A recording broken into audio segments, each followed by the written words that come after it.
Muy bien, bienvenidos entonces a la clase del Cristo del Apocalipsis. Hoy nos toca continuar con lo que es el estudio del capítulo 5 del libro de Apocalipsis, en donde Cristo va a ser coronado, consagrado como el único digno. Para más o menos tener una idea, vamos a leer el capítulo y después vamos compartiendo texto por texto qué es lo que se nos está mostrando ahí de parte del Espíritu Santo. Amén. Y vi en la mano derecha del que estaba sentado en el trono un libro escrito por dentro y por fuera, sellado con 7 sellos. Y vi a un ángel fuerte que pregonaba a gran voz: ¿quién es digno de abrir el libro y desatar sus sellos? Y ninguno, ni en el cielo, ni en la tierra, ni debajo de la tierra, podría abrir el libro ni aún mirarlo. Y lloraba yo mucho, porque se había hallado a ninguno digno de abrir el libro, ni de leerlo, ni de mirarlo.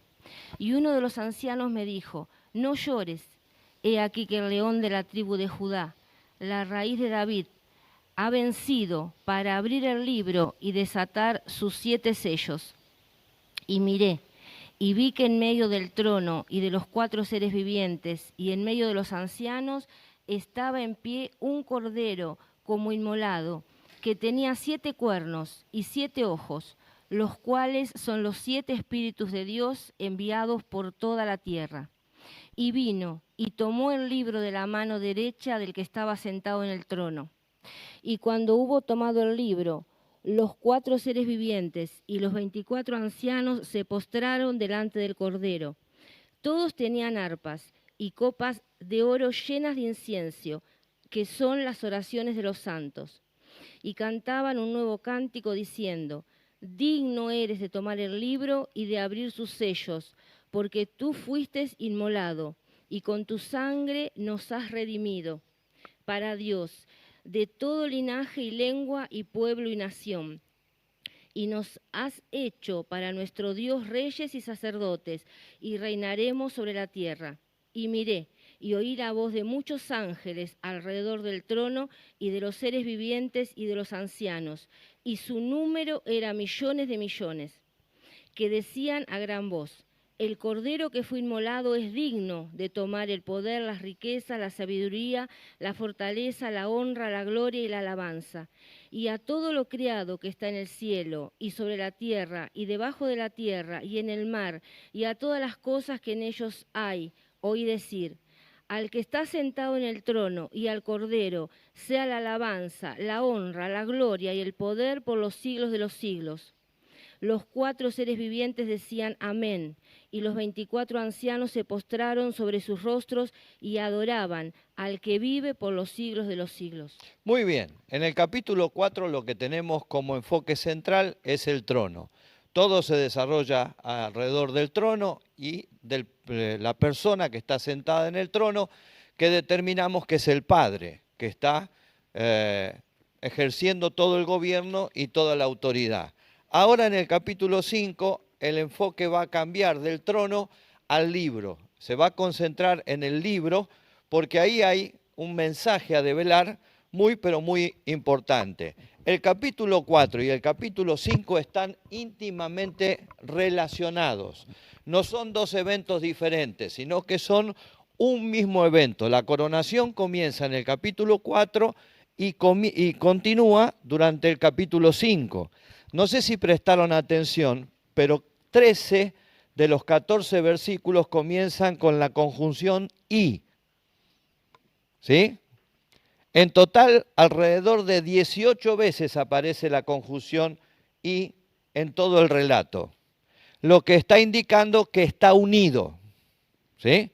Que no se corta lo que se está viendo, lo que se está celebrando, sino que una cosa va unida, entrelazada con la otra. Por eso decimos que es todo una misma coronación, la que empieza en el capítulo 4 y continúa luego en el capítulo 5. Recuerden que este evento se va a celebrar en el cielo, cuando la iglesia ya sea arrebatada.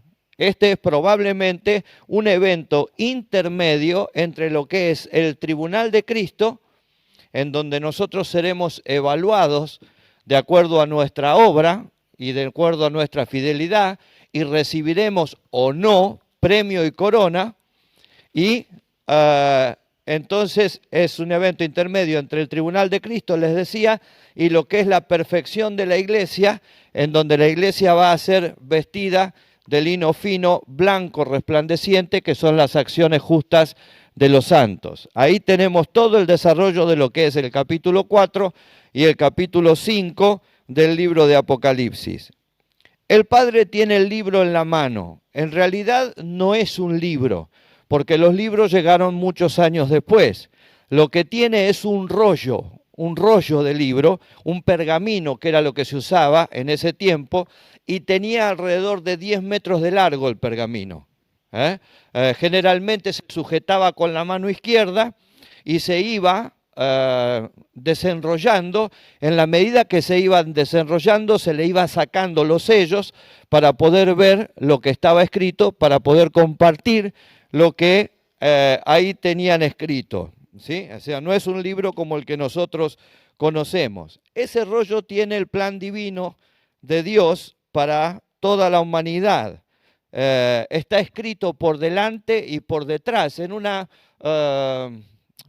acción muy parecida al rollo que recibe Ezequiel y que se le ordena comer. También ese rollo estaba escrito por delante y por detrás, lo que está representando que ese es el Evangelio eterno del Señor Jesucristo, el plan de Dios de salvación para toda la humanidad. No hay ningún ser celestial ni ninguna persona con autoridad que pueda abrir este libro y desatar los sellos, porque el plan de salvación le corresponde exclusivamente a la triunidad. No hay ningún ser angélico que pueda desatar esos sellos y comunicar lo que hay ahí, porque todo lo que tiene que ver con la salvación del hombre le corresponde a la triunidad. Tiene que ser el Padre, tiene que ser el Hijo o tiene que ser el Espíritu Santo, uno de los actores que pueda desenrollar ese libro y poder revelar todo lo que ahí está escrito. Vamos a leer Efesios 1 y entonces versículos 9 y 10 para compartir. Dándonos a conocer el misterio de su voluntad según su beneplácito, el cual se había puesto en sí mismo, de reunir todas las cosas en Cristo, en la dispensación del cumplimiento de los tiempos, así las que están en los cielos como las que están en la tierra. Muy bien. El sello indicaba propiedad, el sello indicaba autoridad, ¿no es cierto? Cuando nosotros leemos, por ejemplo, en Jeremías capítulo 32, ustedes después lo pueden leer en casa porque es muy extenso, Dios le ordena a Jeremías comprar una heredad. Los babilonios están a punto de tomar la tierra y sin embargo Dios le ordena a Jeremías que tome y compre una heredad. Efectivamente, Jeremías termina comprando la heredad de su primo, Hananael creo que se llama, si no me equivoco, y se hace dueño de esa propiedad. Para el título de propiedad se hace un rollo y se lo sella, y Jeremías lo hace guardar. Lamentablemente Jeremías nunca pudo disfrutar de esa propiedad, porque cuando volvieron del exilio ya Jeremías había muerto. Pero sí los descendientes pudieron disfrutar, gracias a que ese sello de autoridad les daba el derecho legal de poder abrir ese título de propiedad y de poder hacerse de la propiedad que Jeremías había comprado, ¿sí? Esto para hablar acerca del valor que tenían los sellos, de la importancia que tenían los sellos, de la importancia que tenían estos pergaminos sellados. En este caso, este pergamino, no se olviden que tiene 7 sellos, ¿sí? El enemigo hace una mención de autoridad con respecto a cierto sello que le fue entregado. Podemos leerlo en Mateo capítulo 4, versículo 8 y 9. Otra vez le llevó el diablo a un monte muy alto y le mostró todos los reinos del mundo y la gloria de ellos. Y le dijo, todo esto te daré si postrado me adorares. Bien, ahí estamos en la tentación del Señor antes de que el Señor comience su ministerio. Luego Él va a volver en el poder del Espíritu, pero el diablo le hace una oferta muy tentadora. Tengo todos los reinos de este mundo. con un sello ahí y se lo muestra a Cristo.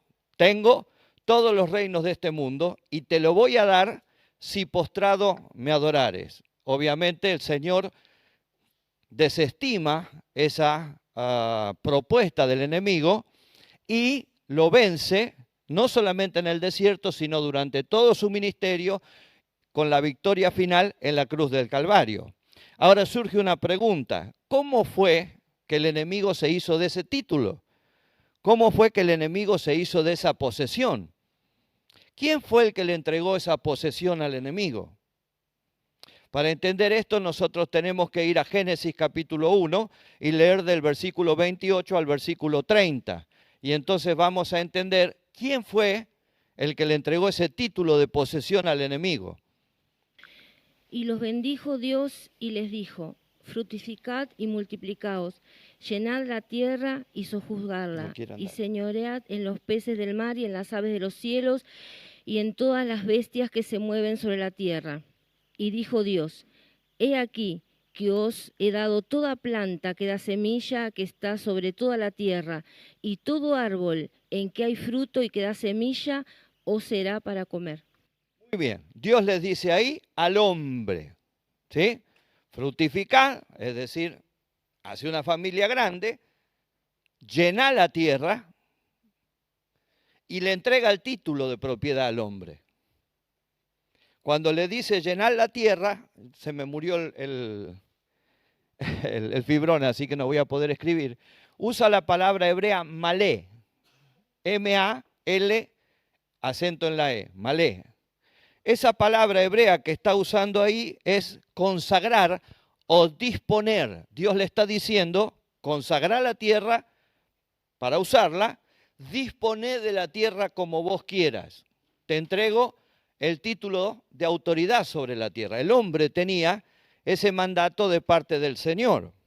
Le dice después también que soyugue la tierra. Soyugar es la palabra hebrea kabash, K-A, acento en la A, para los que me quieren seguir escribiéndolo, B larga A-S-H. Y eso quiere decir conquistar, someter la tierra. El hombre tenía entonces la autoridad dada por Dios para consagrar, para disponer de la tierra, pero también para someter, para conquistar y para sujetar la tierra. Y lo tercero que Dios le dice al hombre, entregándole este título de propiedad, es señoread sobre la tierra. Y usa la palabra hebrea radá, con acento en la A, que quiere decir estás a cargo de la tierra. Dirigí la tierra. Dios lo pone como máxima autoridad sobre todo lo creado. Mandá sobre la tierra, dominá sobre la tierra, tomá la tierra. La tierra es tuya. Dios se la entrega al hombre. ¿Sí? Por eso, cuando el hombre pierde esta autoridad, ¿y cuándo la pierde? Cuando cae en pecado. Cuando acepta la oferta del enemigo y cae en pecado, pierde este título de propiedad. Dios tiene que expulsarlo de la tierra y tiene que poner un querubín ahí con una espada encendida para que él no vuelva a tomar posesión de la tierra. Perdió la posesión que Dios le había dado. Esa posesión fue usurpada por el enemigo y es la posesión que el enemigo le ofrece a Cristo en este tiempo de la tentación. Gracias a Dios, Cristo rechaza esa oferta del enemigo y en la cruz del Calvario le vuelve a arrebatar la autoridad, le vuelve a arrebatar el dominio. Con la cruz del Calvario, Jesucristo vuelve a recuperar los títulos de propiedad que el hombre había perdido. El viejo Adán perdió lo que Dios le había dado. El nuevo Adán, Jesucristo, recupera absolutamente todo lo perdido y todo lo usurpado por el enemigo. ¿Se entiende esto? Muy bien.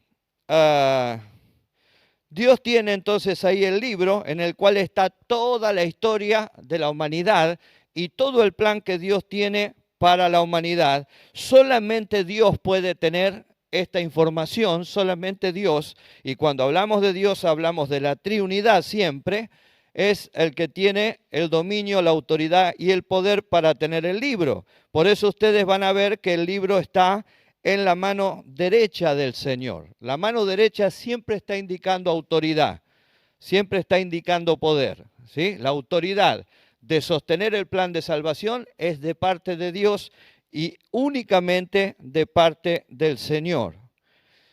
Dice que vio allí un ángel fuerte. 3 veces aparece en Apocalipsis el ángel fuerte. La primera vez que aparece es aquí, en Apocalipsis 5:10. La segunda vez que, 5:2, perdón. La segunda vez que aparece es en Apocalipsis 10:1, podemos leerlo. Y la tercera vez que aparece este ángel fuerte es en Apocalipsis 18:21. 5:2 ya lo hemos leído, así que lo vamos a pasar, pero vamos a leer Apocalipsis 10:1 y posteriormente Apocalipsis 18:21, que es donde aparece por tercera vez el ángel fuerte. Vi descender del cielo a otro ángel fuerte, envuelto en una nube, con el arco iris sobre su cabeza, y su rostro era como el sol y sus pies como columnas de fuego. Muy bien, esta es la segunda vez que aparece, y después en el capítulo número 18, versículo 21. Y un ángel poderoso tomó una piedra como una gran piedra de molino y la arrojó en el mar diciendo: con el mismo ímpetu será derribada Babilonia, la gran ciudad, y nunca más será hallada. Una vez más, entonces aparece el ángel fuerte. Este ángel fuerte no es Jesucristo, porque Jesucristo está siendo coronado, Jesucristo está siendo consagrado, así que no puede estar en 2 lugares a la vez en este caso, ¿sí? Así que este ángel fuerte no es Jesucristo. La palabra que usa en el original es la palabra griega iskuros, que quiere decir que es un ángel poderoso, que es un ángel de alta dignidad, que es un ángel valiente, es un ángel grande, es un ángel muy fuerte. La mayoría de los teólogos coinciden especulando que este ángel puede haber sido el ángel Gabriel, porque el ángel Gabriel estuvo siempre relacionado con el plan de salvación. Recuerden ustedes que el ángel Gabriel es el que le lleva el mensaje a María acerca del nacimiento de Jesucristo, ¿sí? Es el que está en cada detalle de la vida del Señor Jesucristo, hablando incluso con José, invitándolo a levantarse y a huir a Egipto. Entonces, por esa cercanía que el ángel Gabriel tiene con el plan de salvación, muchos piensan que este ángel fuerte que aparece acá puede ser el ángel Gabriel, aunque no se lo menciona.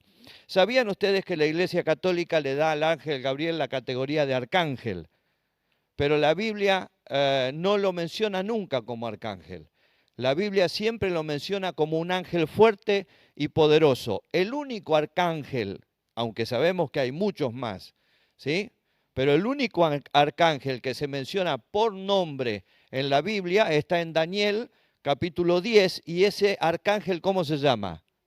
Miguel. Es el único arcángel que se menciona en las Escrituras y es el príncipe que está sobre la nación de Israel. Esto es muy interesante para que nosotros lo tengamos en cuenta, porque eso nos da una información. Sobre cada nación hay un príncipe que puede influir para bien o para mal. Las naciones no andan bien o mal solamente por culpa de malas políticas o de malos gobernantes. Andan bien o mal por la influencia espiritual que está reinando sobre esa nación.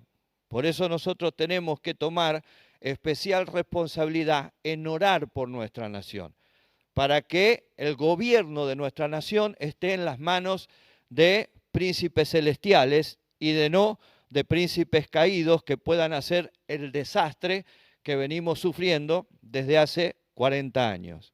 ¿Sí? Fíjense que lamentablemente en nuestro país ha crecido el ocultismo de una manera terrible y eso es lo que está determinando la caída económica, la caída material de nuestra nación. No solo malas políticas, que eso también influye, sino que esas malas políticas muchas veces tienen raíz en influencias espirituales. ¿Se entiende lo que digo? Muy bien. Entonces, dice Juan que nadie podía siquiera mirarlo. Usa la palabra blepo. Es decir, nadie podía ni observar lo que había ahí adentro. ¿sí? Es más, sugiere la idea de que había mucho temor de todo lo que estaba allí en esa coronación, de los ángeles, de los principados, de los ancianos, de hasta espiar lo que había en ese libro, en ese rollo, porque se consideraba, se entendía que era algo demasiado sublime, que era algo demasiado sagrado lo que estaba ahí. La reacción de Juan es llamativa. Juan dice, llora mucho, usa la palabra polus, es decir, está llorando como si fuera a los gritos, sin poder ser contenido, porque en su desesperación, él quiere que alguien abra ese libro y cuente lo que está ahí, pero no se encuentra todavía nadie, ni siquiera digno de mirarlo, dice. Fíjense en esta idea, si nadie era digno de mirarlo y Juan se da cuenta, es porque la mayoría de las autoridades angelicales e incluso los ancianos estaban con la cabeza ¿hacia dónde? Hacia el suelo, ¿sí? La mayoría estaba en una actitud de temor y de reverencia mirando hacia el suelo. Y eso era lo que llamaba la atención de Juan y le provocaba el llanto, porque evidentemente no había nadie que tuviera la dignidad y la autoridad de mirar ese libro y de desatar los 7 sellos y mostrarnos el contenido de lo que hay en ese libro.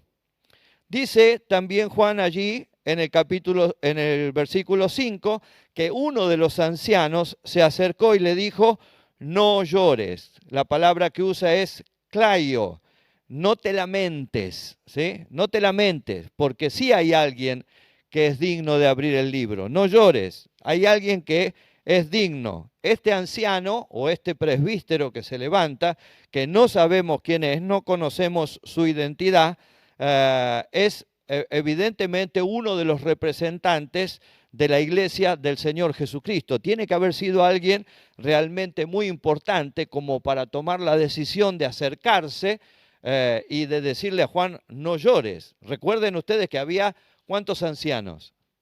24. Y si había 24, uno de ellos habló, quiere decir que ese que habló tiene una importancia y tiene una relevancia bastante grande, como para tomar la palabra e indicarle a Juan que sí hay alguien que puede hacerse cargo de abrir el libro. Lo que le dice aquí ahora involucra un doble título mesiánico del Señor Jesucristo.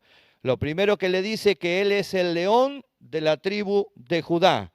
La tribu de Judá siempre fue identificada con un león. Sabían que cada tribu tenía un estandarte, ¿sí?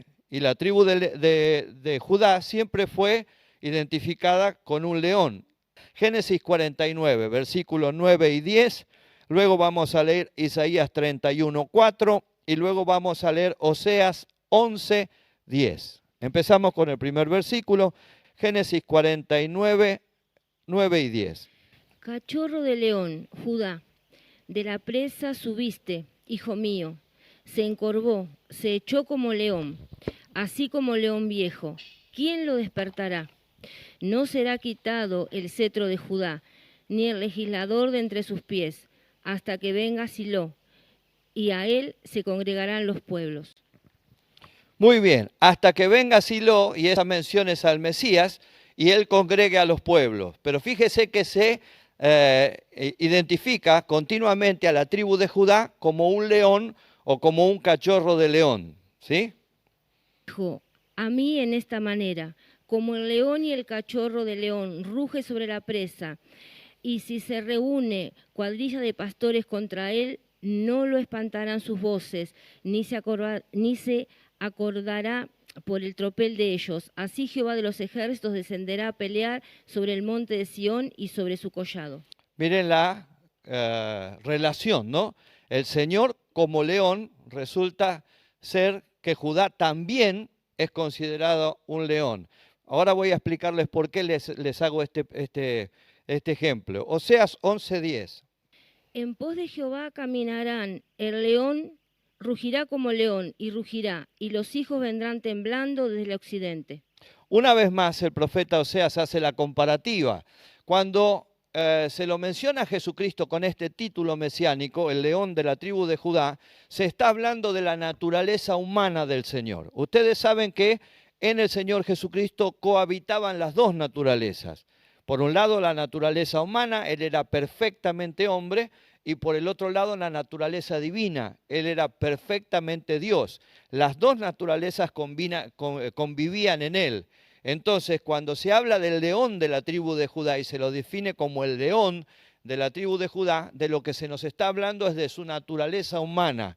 El Señor finalmente vendría de la tribu de Judá, de la descendencia de la tribu de Judá, para reinar, para sentarse sobre el trono de Israel y poder conducir a Israel hacia la salvación.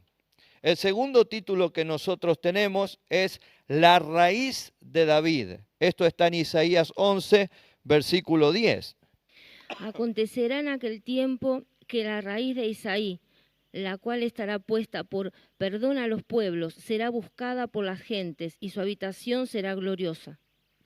Muy bien, la raíz de David lo que está definiendo es la naturaleza divina, así como cuando hablamos de el león de la tribu de Judá, estamos definiendo su naturaleza humana, su procedencia, como león encabeza la tribu de Judá, él es el que con su fuerza, con su poder protege, vigila sobre su pueblo. Ahora, en la parte divina, Él es la raíz de David. ¿Por qué? Porque la raíz es la que sustenta al árbol. La raíz es la que le da vida al árbol. La raíz es la que se encarga de darle los nutrientes al árbol para que pueda vivir. Entonces, Él es la raíz de David. Él es antes de David. Él es el que le da la vida a David. Todo procede de Jesucristo, no se olviden.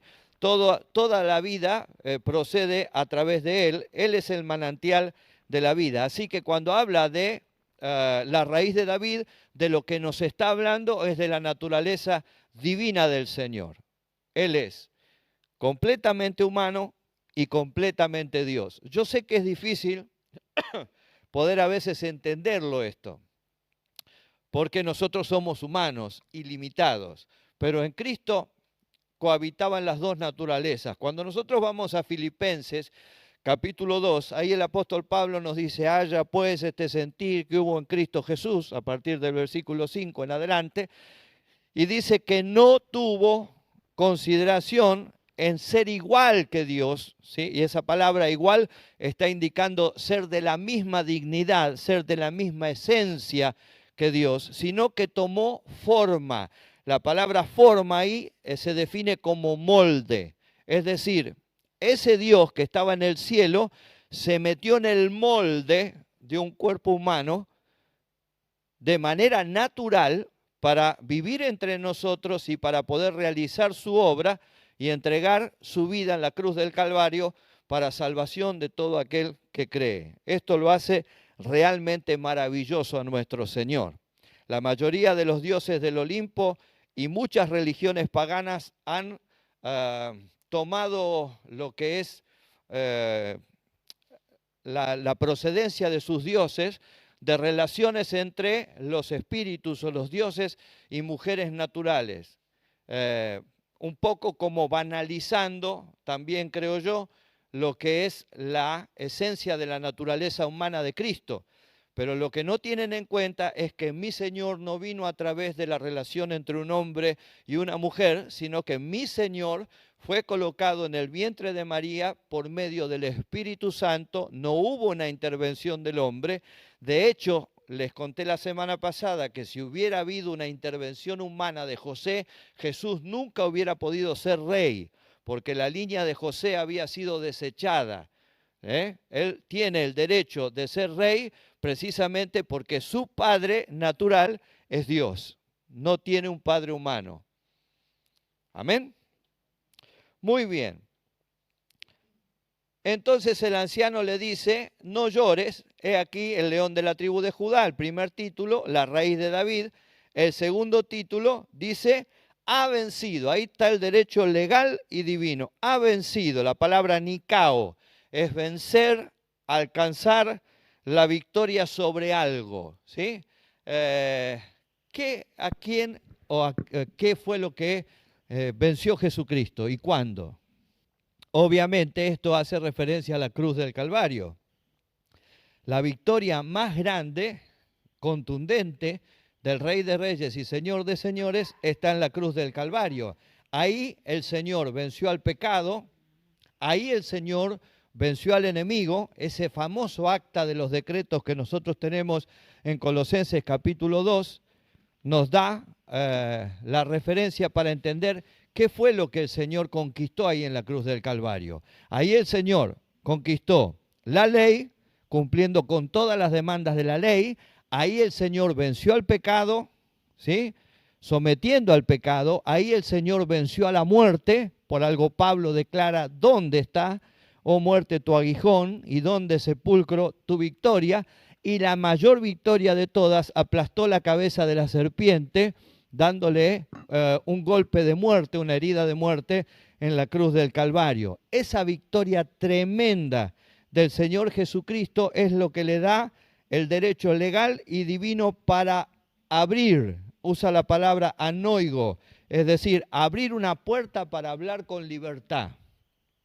Tiene el derecho legal entonces para abrir esos sellos y con toda la libertad contarnos lo que está escrito ahí.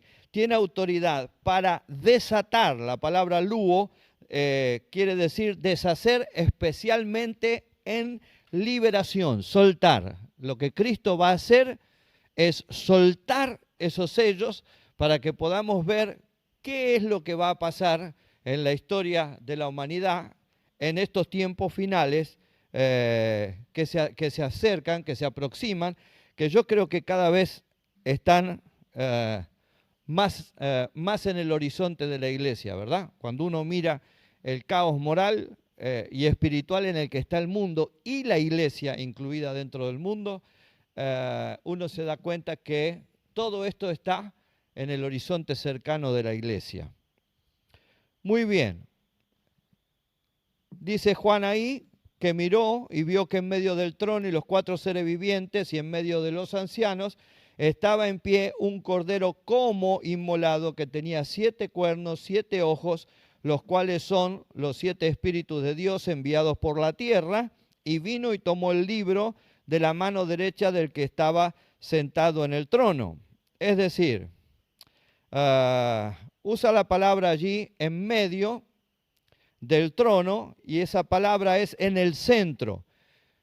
Tengan en cuenta ustedes que los judíos arman el podio diferente a como lo armamos nosotros.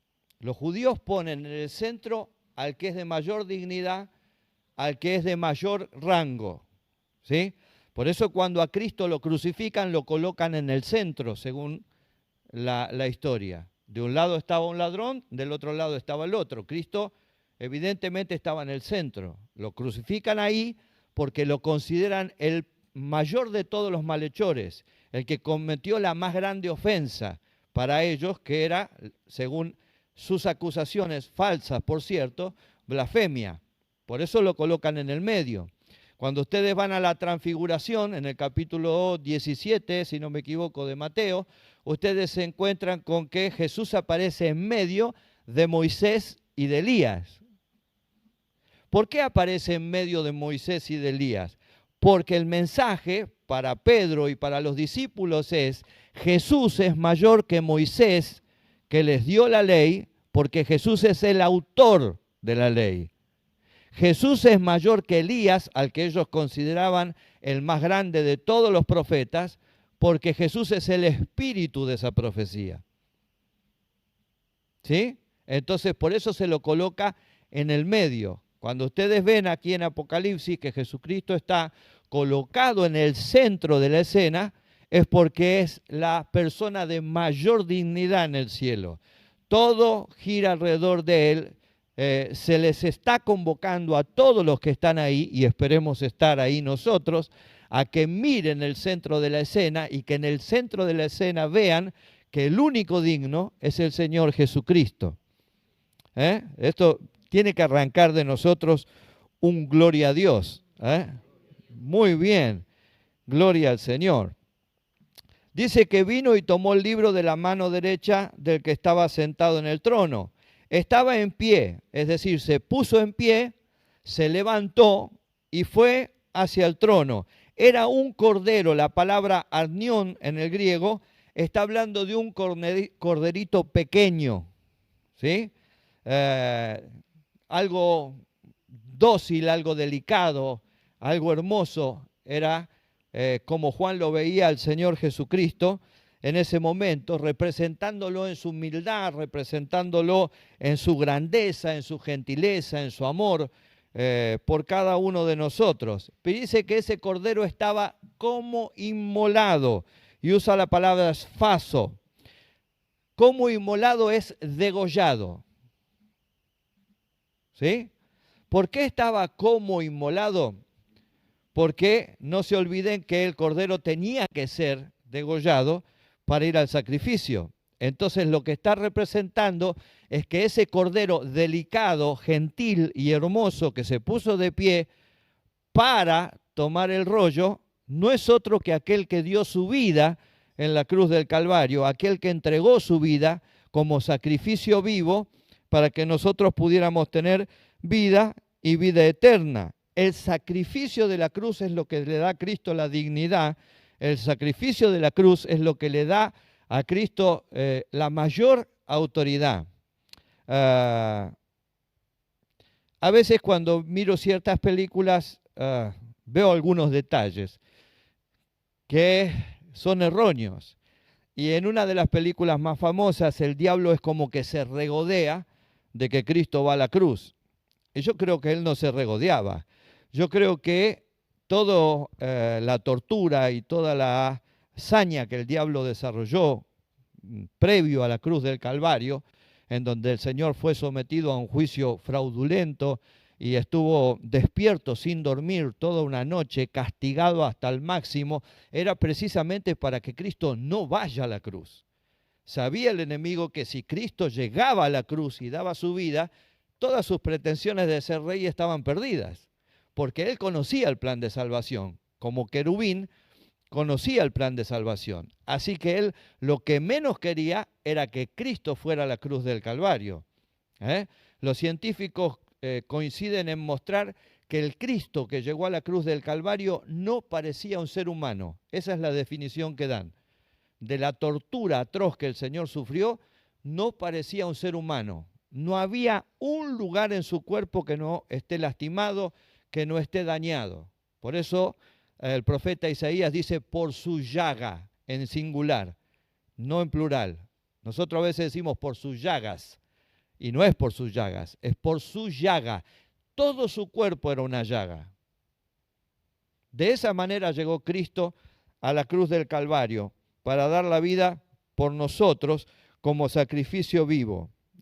Entonces, ese sufrimiento que soportó solamente por amor, dando el mejor mensaje que un predicador puede dar, porque el mensaje de la cruz tiene involucrados 7 temas que son terribles, tremendos, empezando por el mensaje de perdón. Padres, perdónalos, ellos no saben lo que hacen. Ahí en la cruz Cristo predica su mejor mensaje, su mensaje más profundo.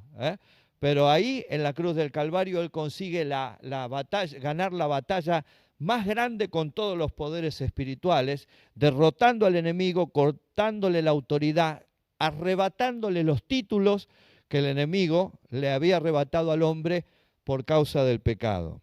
Muy bien.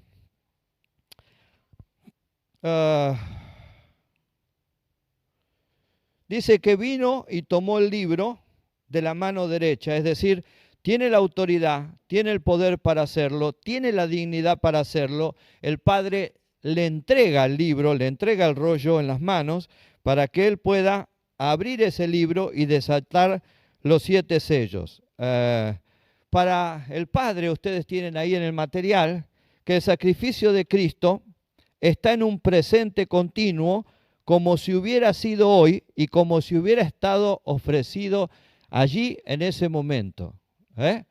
Es tremendo.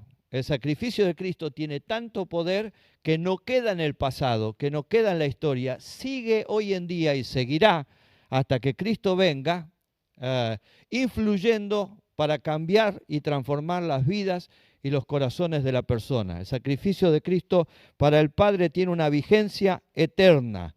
Este cordero hermoso, delicado, precioso, es visto como que tiene 7 cuernos. Los 7 cuernos hablan de poder, es decir, toda la autoridad, todo el poder está sobre ese pequeño cordero tan gentil. Qué contraste tan grande, ¿no? Uno ve un cordero y nunca pensaría que un cordero puede tener semejante poder. Pero sin embargo, este cordero que es tan gentil, que es tan humilde, que es tan dócil, concentra en él la omnipotencia. Él es todopoderoso.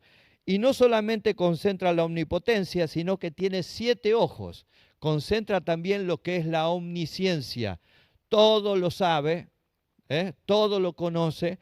No hay nada que se escape de la mirada del Señor.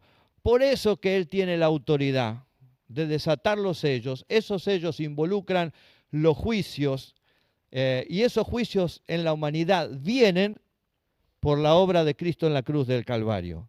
Dios no va a dejar impune la obra de Cristo en la cruz del Calvario.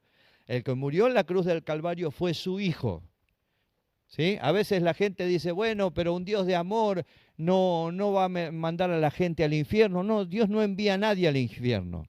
Pero todo el que desprecie el sacrificio tremendo que hizo Cristo en la cruz del Calvario, entregando su vida, va a tener que responder por la vida de Jesucristo frente al trono de Dios por decisión del Padre, porque Dios no va a dejar a nadie inocente frente a el hecho de que su Hijo sufrió y murió de tal manera para que nosotros tengamos vida y vida en abundancia. Amén. Vamos a pausar 5 minutitos y después seguimos con la segunda parte de este capítulo 5.